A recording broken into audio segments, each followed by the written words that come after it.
What's up, world? Uko here from Better Therapy Now, and welcome to lesson 4. In this lesson, we're going to be talking about how to develop good habits and how to break bad habits. There's a whole lot of literature about the habit loop and developing or breaking habits. I'll introduce two tools.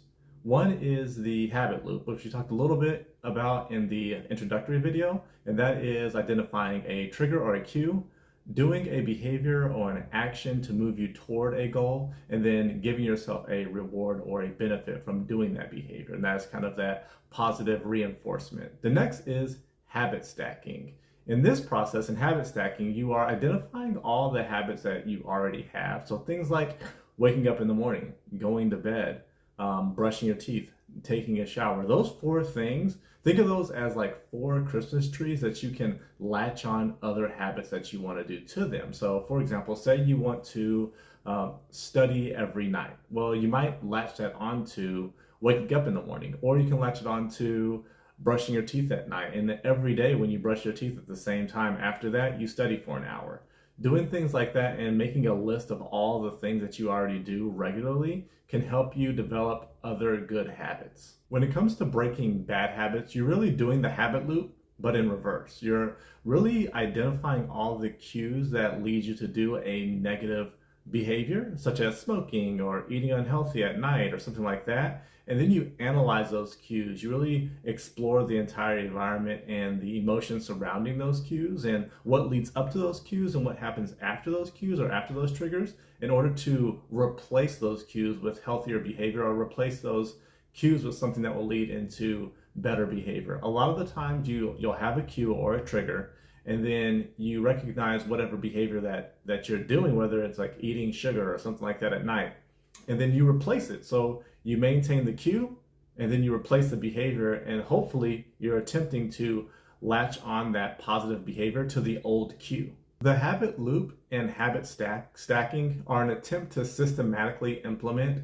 positive behaviors so that you can develop a sort of routine or an operation that will lead you to desired end state. In the worksheet, you're going to do a habit loop and attempt to use a goal that you've already had in the past, especially if it was a SMART goal, and analyze what prevented you from accomplishing that goal if you did not accomplish that goal.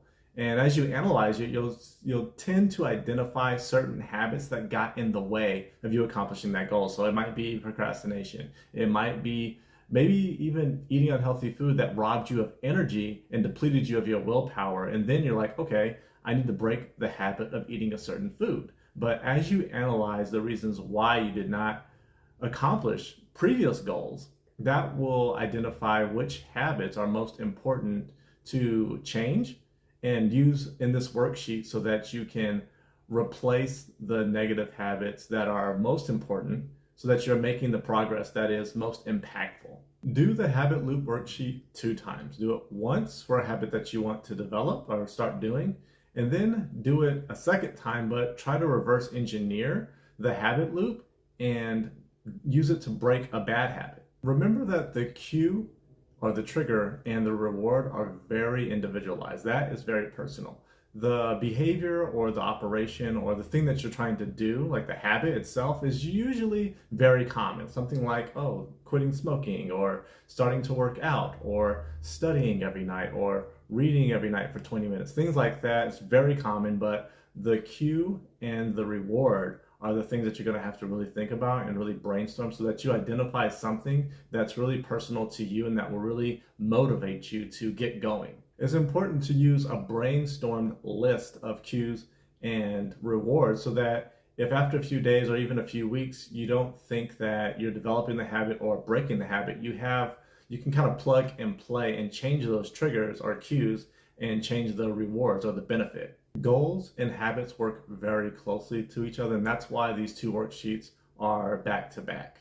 As you progress forward and you identify new goals, what you'll find is that when you are sometimes falling short of those goals or not accomplishing those goals as thoroughly as you want to, usually that is a space where you need to add a habit to help you, or you need to break a habit so that it's not holding you back. The discipline mindset makes use of all the time that is available. And you'll notice that as you're taking time to accomplish certain goals and you're trying to tackle bad habits and develop good habits, you'll notice that you tend to get maybe disorganized, or you don't really feel like you have time to do all the things you need to do to develop these good habits or accomplish these goals. And that's where time management comes in. And that will be the topic of the next lesson.